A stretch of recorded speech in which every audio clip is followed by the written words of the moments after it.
I'm Rachel Hernandez, real estate investor turned mobile home investor and best-selling author. I make a living investing in mobile homes for cash flow for long-term passive income. After many mistakes and lessons learned, I've been able to create the kind of life where I can do the types of things I want to do, not have to do. I created the Adventures in Mobile Homes podcast to share with you what I've learned so you can spend more time with family, friends, and do things you love. Mobile home investing can help you get there. If you want to hear real stories with practical and actionable advice you can use from someone who's been in the trenches and who's still investing today to create the type of life you love, then you're in the right place. Let's get started. Well, hello there, and welcome back to another episode of the Adventures in Mobile Homes podcast. I'm your host, Rachel Hernandez, aka Mobile Home Girl of AdventuresinMobileHomes.com. Thank you so much for joining me here on the 57th episode of the podcast. Now, just in case you missed it, be sure to check out the last episode where I talk about my recommended tips and tricks when you're out driving for dollars to find sellers to work with for your own mobile home investing business, which is the first part of the series on the subject. You can find it at www.adventuresinmobilehomes.com/56. So today, I'm going to talk about the next part of this series when you're out driving for dollars as a mobile home investor. And today, I'm going to cover the topic of buying criteria when you're out finding homes to buy and you're out in the field. Because it's one thing to generate leads and find sellers of mobile homes to buy, but it's another thing to find homes from these sellers that actually fit your buying criteria. Because it's not a deal if the numbers don't work for you, or if there's some aspect of the home that just doesn't fit your buying criteria. Believe me, I've been there, I've done that. So I'm going to go over the next part in the article of my write-up on the subject. And in this write-up, I go over my recommended tips and tricks when it comes to buying criteria and what to look out for when you're actually analyzing mobile homes to buy. Now, I think this is a very important subject because, like lead generation, which I covered in the first part of the series, episode 56, I think this is another area that a lot of investors first starting out, well, they get hung up on. Many times, they don't have much of a buying criteria or even know what they're looking for when it comes to buying a mobile home. I hear a lot of new investors say that they just want to do a deal without even thinking about what exactly they want to or will buy as an investment. Plus, there are a lot of newbie investors just starting out who ask questions about repair costs and how to determine them when they find potential mobile homes to buy. Now, I cover all of this and more in my write-up, and I even share my personal experience on how I got lucky on my first mobile home deal because of the type of home that I bought versus one of my local mentors who did deals in the same park but faced challenges that I did not. So, if you're ready to dive in, it's going to be another exciting topic today. But before we move on, let's hear a word from our sponsor. Hey there, Rachel here. Have you enjoyed the show and podcast so far? Has it helped you with your own mobile home investing journey? And have you received value from it? If yes, then consider supporting the show. So, how can you show your support? Well, there's a couple of things that you can do. The first thing you can do is leave a review on Apple Podcasts, Podchaser, or anywhere else the podcast can be heard. Go to www.adventuresinmobilehomes.com/podcast to see the sites and links where you can leave a review on. I'll be ever so grateful if you do. And you may even get a shout out and your review read right on the show, just for doing it. Another thing you can do is support the show and buy me a coffee. If you know me, you know how much I love coffee. If you've gotten a lot of good information out of the podcast and it has helped you as a mobile home investor, I'd love your support. Now, in the future, I'll be giving shout outs to those who support me. So if you do, that may be you. Go to www.adventuresinmobilehomes.com/support for more information on how you can show your support. Again, www.adventuresinmobilehomes.com/support. And if you want to take it a step further and receive exclusive only content, consider being a member.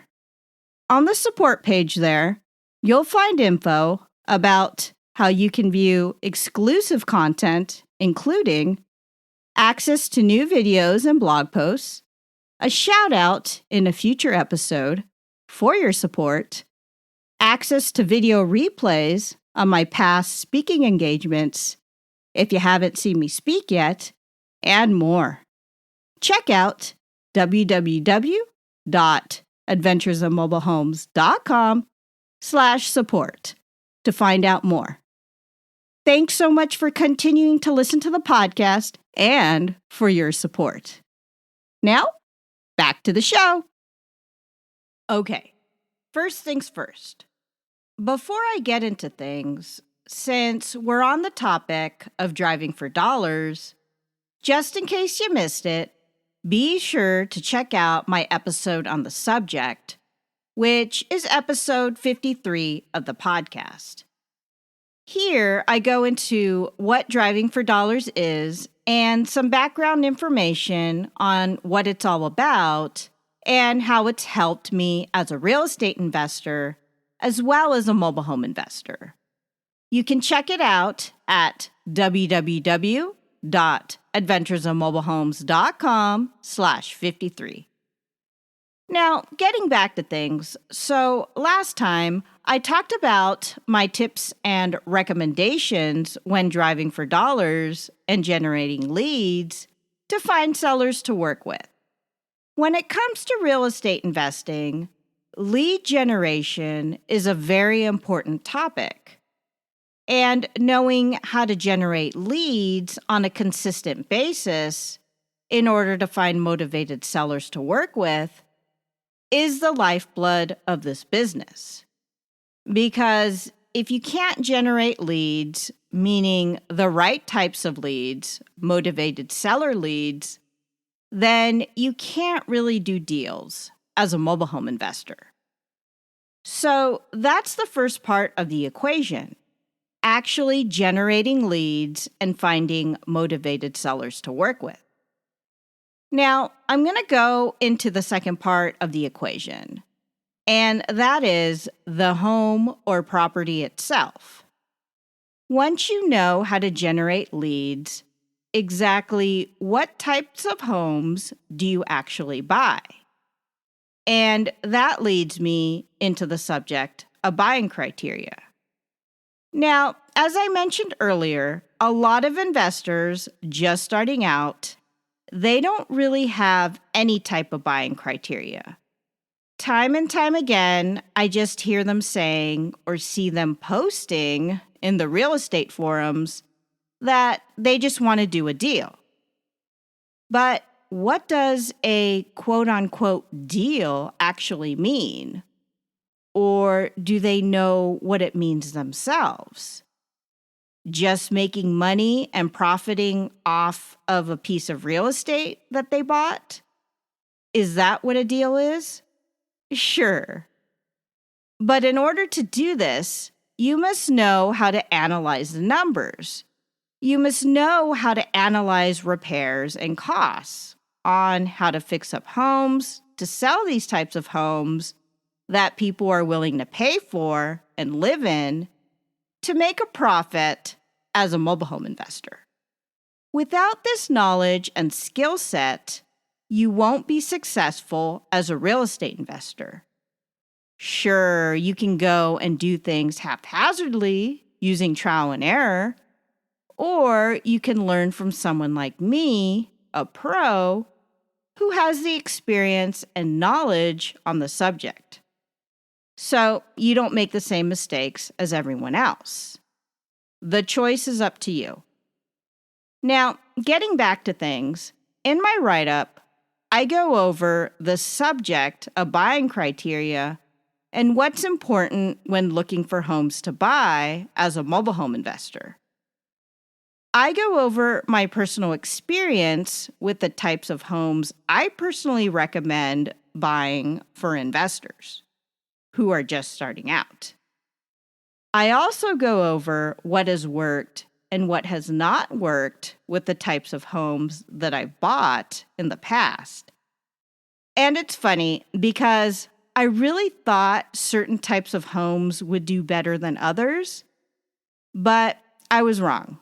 I'll tell you exactly which types of homes these were, and I tell you why and what happened along with my experience buying these homes right in the article.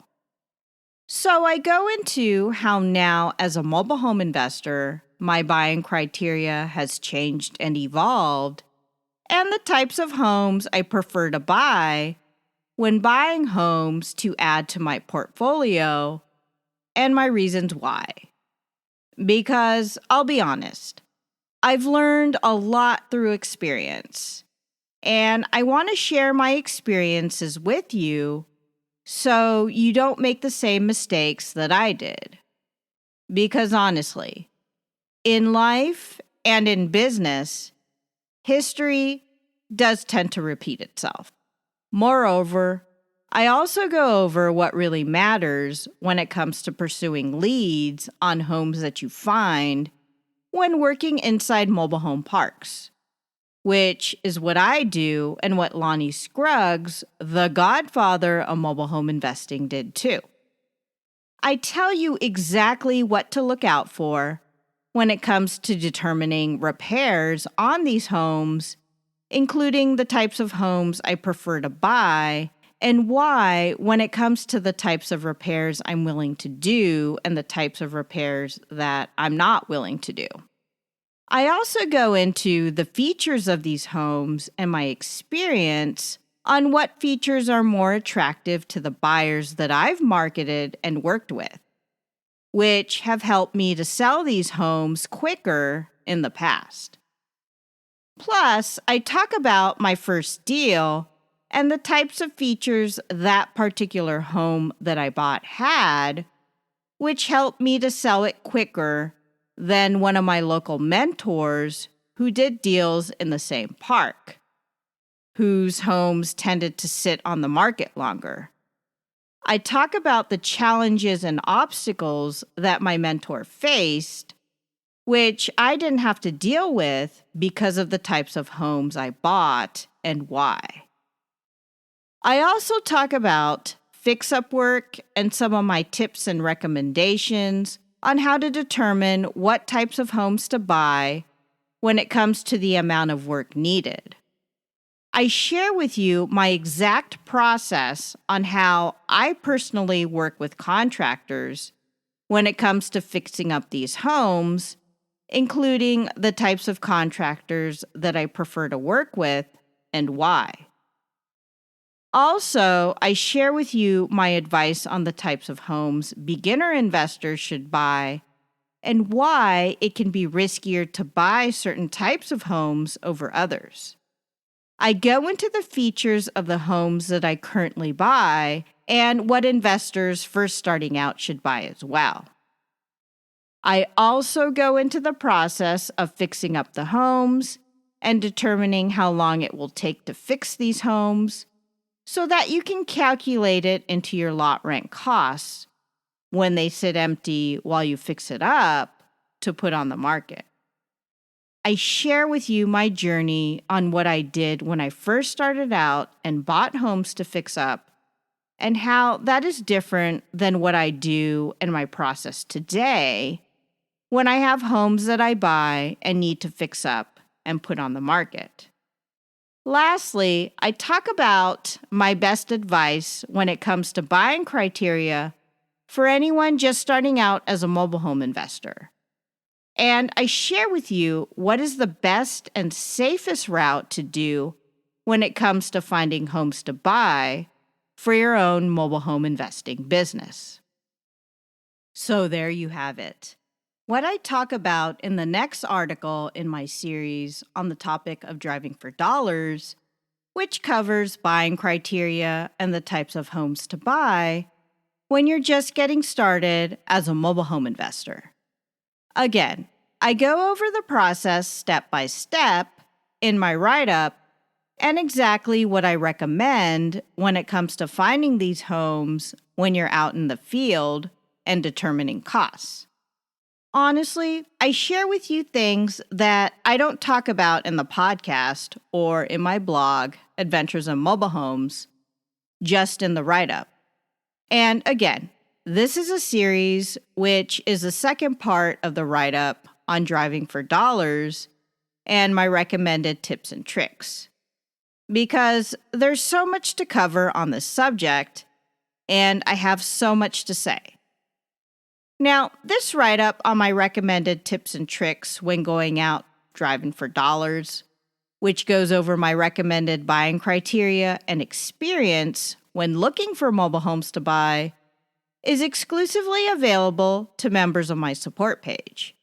And if you'd like to learn more about what I have to say on this subject and exactly what is involved to get the results that you want when driving for dollars and finding homes to buy for your own mobile home investing business, I'll put a link here to the article right in the show notes. And if you're a member of my support page, be sure to check out the article and stay tuned for the next part in the series where I'll be going over how to filter the leads that you get and how to prioritize them, including what are some of the best types of leads to focus your time and efforts on as a mobile home investor, which will be the last part of the series. Now, getting back to things, so if you've enjoyed my podcast and you want to access exclusive content like this, consider becoming a member of my support page. And as a member, you'll receive access to these types of detailed posts and video and audio on my private podcast, where I go more into detail on specific topics within mobile home investing. Plus, you'll also get discounts to special events, and here's the kicker: discounts to my existing courses and classes, including a special extra discount to my Dodd-Frank and SAFE Act course, especially for mobile home investors, just for members of my support page. So you definitely don't want to miss out on the special deal. Sign up as a member today. And just in case you missed it, I did do a video walkthrough of the support page and what it's all about. You can find it on episode 52 of the podcast, where I celebrate the 2-year anniversary of the show, what it means, and my plans going forward. You can find it at www.adventuresonmobilehomes.com/52. Again, www.adventuresonmobilehomes.com/52. So I hope this episode was helpful and gave you some things to think about. Again, if you need to check out any resources that I talked about here, I'll be putting them right in the show notes. You can find all of the resources mentioned, as well as my write-up on the subject, right here in the show notes at www.adventuresonmobilehomes.com. www.adventuresofmobilehomes.com/57. Again, www.adventuresofmobilehomes.com/57. And if you enjoyed this episode today and you like the content that you hear, please share it with a friend. Well, that's about it for now. Until next time, this is Rachel Hernandez, aka Mobile Home Girl of the Adventures of Mobile Homes podcast, signing off. Thanks for listening.